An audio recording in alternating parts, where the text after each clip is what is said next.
ಕೊರಟಗೆರೆ ತಾಲೂಕಿನ ಹೊರವಲಯದಲ್ಲಿರುವ ಶ್ರೀ ಬೈಲಾಂಜನೇಯ ಸ್ವಾಮಿ ದೇವಸ್ಥಾನದ ಬಳಿ ಇರುವ ಹೊರಾಂಗಣದಲ್ಲಿ ವಿಷ್ಣು ಸಮಾಜವು ಹೋಳಿ ಹಬ್ಬವನ್ನು ಸಡಗರ ಸಂಭ್ರಮದಿಂದ ಆಚರಿಸಿದರು.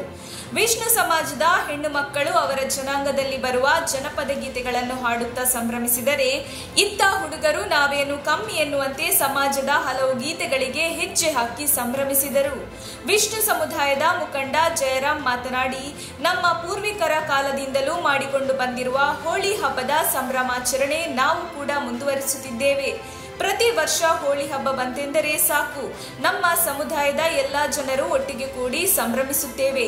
ಕಳೆದ 3 ವರ್ಷಗಳಿಂದ ಕೋವಿಡ್ ಹಿನ್ನೆಲೆ ಯಾವುದೇ ಸಂಭ್ರಮಾಚರಣೆ ಮಾಡಲು ಸಾಧ್ಯವಾಗಿರಲಿಲ್ಲ. ಇದೀಗ ದೇವರ ದಯೆಯಿಂದ ಎಲ್ಲ ಮಹಾಮಾರಿಯಿಂದ ದೂರವಾಗಿ ಸಂಭ್ರಮಗಳು ಮನೆ ಮಾಡುತ್ತಿವೆ ಎಂದು ತಿಳಿಸಿದರು. ನಾನು ಜಯರಾಮ್ ಕೊರಟಗೆರೆ.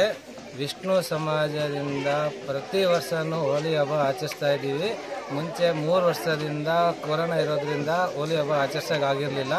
ಇವಾಗ ಈ ವರ್ಷ ಕೊರೋನಾ ಕಡಿಮೆ ಇರೋದ್ರಿಂದ ಎಲ್ಲೋ ವಿಷ್ಣು ಸಮಾಜನ ಸೇರಿ ಬೈಲಾಂಜನೇಯ ಸ್ವಾಮಿ ದೇವಸ್ಥಾನ ಹತ್ರ ಎಲ್ಲರೂ ಸೇರ್ಕೊಂಡು ಹೋಳಿ ಹಬ್ಬ ಆಚರಿಸಿದ್ದೀವಿ. ಖುಷಿಯಿಂದ ಆಚರಿಸಿದ್ವಿ. ಎಷ್ಟು ಜನ ಸೇರ್ತೀರಾ ಹೋಳಿ ಹಬ್ಬದಲ್ಲಿ? 100-150 ಜನ ಸೇರ್ತೀರಾ. ಎಲ್ಲರೂ ಖುಷಿಯಿಂದ ಆಚರಿಸ್ತೀರಾ ಹಬ್ಬನ?